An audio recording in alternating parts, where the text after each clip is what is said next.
I am Nick Shell, the living legend of hair loss. Not one person in history has ever denied this. Not one person in history has ever negated this. Not one person in history has ever tried. Let's check out the comment section of my videos. You know, one of the running jokes about this channel is that it is a running joke. Another running joke is that I have about 20 videos that I just keep doing over and over and no one notices or no one cares. Everyone's cool with it. So here's an example of another one of those videos. I've done this probably, I don't know, 3 or 4 or 5 times this year alone at least. But see, new people are showing up every day, leaving the same basic comments. So what's funny is every time I do a video, like for the 7th time, it's most popular then because more people have subscribed by that point. So here we go. I made a video called Anxious About Balding? Cut your hair shorter and face your fears. Alect TV had this to say, quote, "Hi Nick, my hairline is sort of like yours and I'm only 25. There is diffuse thinning on both corners and my hair is just flat and dead. It's really affecting my confidence to approach women when I look like a 40-year-old uncle, LOL. Should I look into a hair transplant?" End quote. So that's a big question. I mean, and the age is a very important part of this equation here. 25 years old. Here's the thing. I've learned that a lot of times people overanalyze their hair loss situation when they leave comments. And at the same time, I have a rule. I refuse to look at anybody's hair. You cannot send me your picture. I'm not going to look at your hairline. Not going to do that. You go to a barber and you have them do it, which that reminds me, I need to make a follow-up video about that topic, so thanks for reminding me.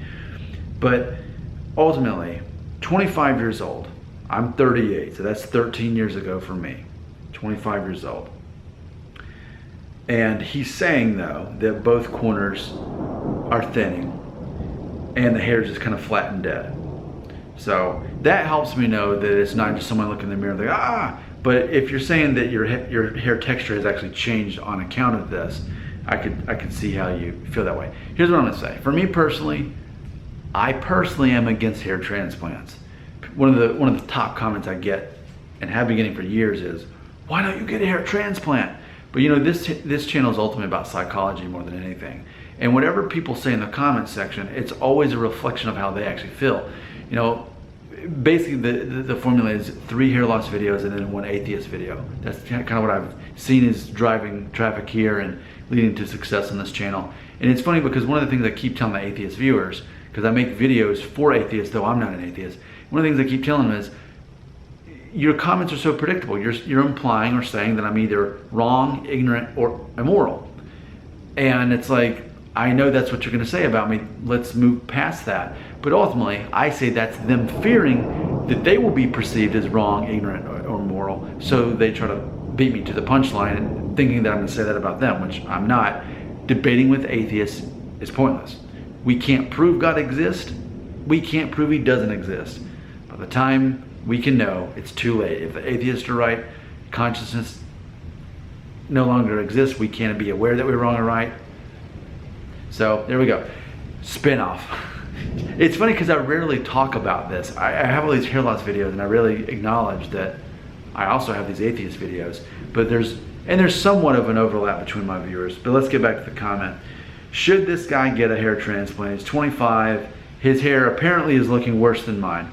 And he's looking, or at least feeling like an uncle in approaching girls. Let's talk about what happens if you get a hair transplant. So in theory, you're old enough to get one. By the way, disclaimer, I'm not a hair loss expert. I'm a clown with a YouTube channel. That's all I am. I make ad revenue from these videos. I make a lot about videos that people watch, and that makes me ad revenue. That makes me a clown. It makes me a paid entertainer. With that being said, with hair transplants, you have to be a certain age. You have to be old enough before they'll even let you do one. But 25, okay, you're old enough now.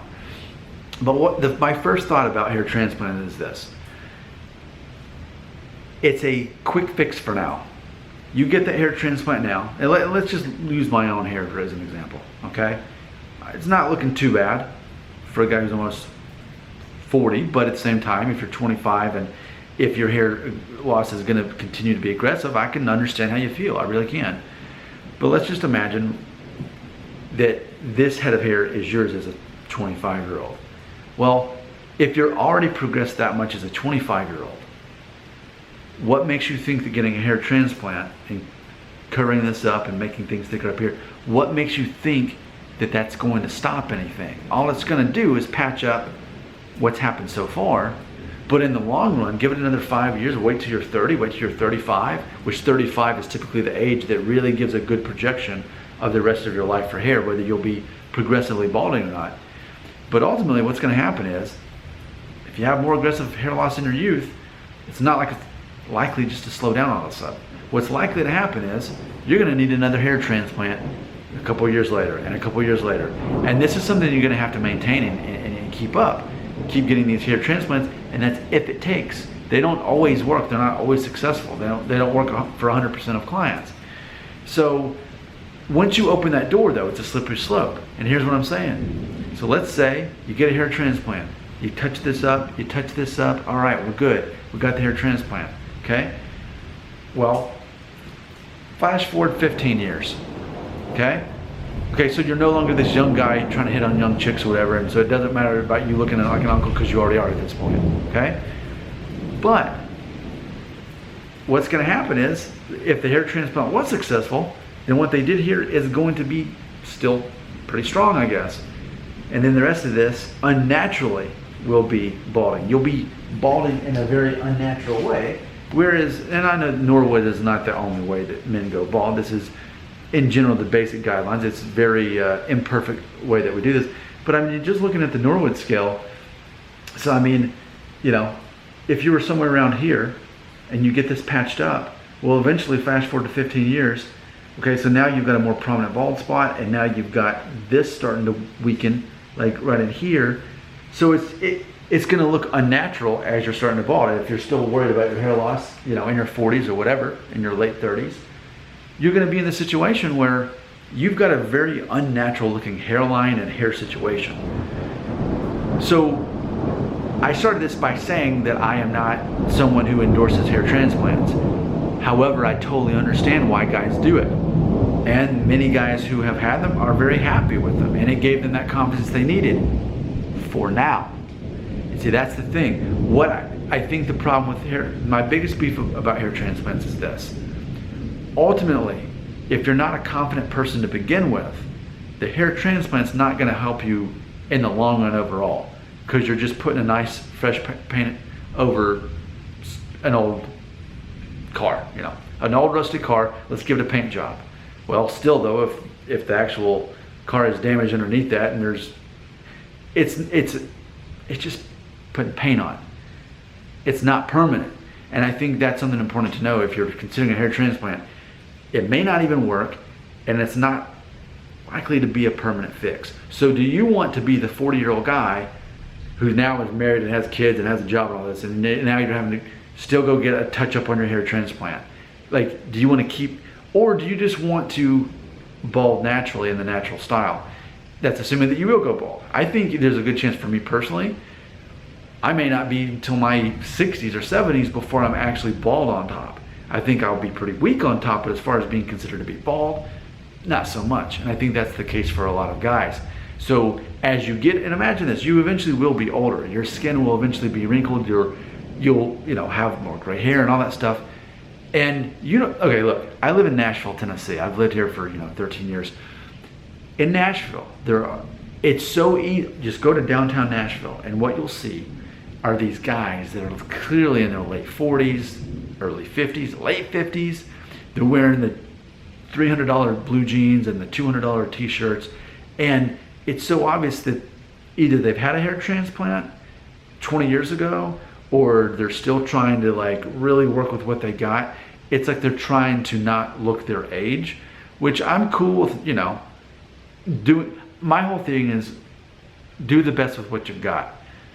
But it gets to a certain point where it just becomes kind of silly when you're trying to look younger than you actually are. What I'm saying is a hair transplant now may seem like a good idea now, but years from now, it may kind of seem silly, especially when it looks unnatural. That's my opinion on it. So ultimately, do what you think is right. It's up to you, but I just want to give you the other side of it, because when you're looking at websites for hair transplants and videos and billboards and all that stuff, infomercials, they're going to make it seem like it's going to solve your problems. But it's not that simple. And two, if ultimately you're not a confident person beyond that and you don't know who you are, you don't know your strengths, your weaknesses, you don't know how to make women laugh even with hair, you're putting yourself in a situation where it may make you feel good, but it's not going to ultimately solve your problem. So there's some things to think about. Do whatever you think is right. Remember, I'm a clown. I'm a paid entertainer. I'm not a hair loss expert. No one should listen to me. No one should watch my videos. Everyone who's just subscribed, almost 7,500, you should unsubscribe right now and never watch another one of my videos. That's how much of a joke I am. With that being said, I think I do help a lot of people, and I'm that voice of reason for a lot of people when you're thinking, I need a hair transplant. But all you're exposing yourself to is people on YouTube who tell you how great it is because they got one, or you're looking at ads and infomercials and they're telling you how great it is. But there's another side of it too, and that's why I think I can be a voice of reason for a lot of people. Your comments belong right here.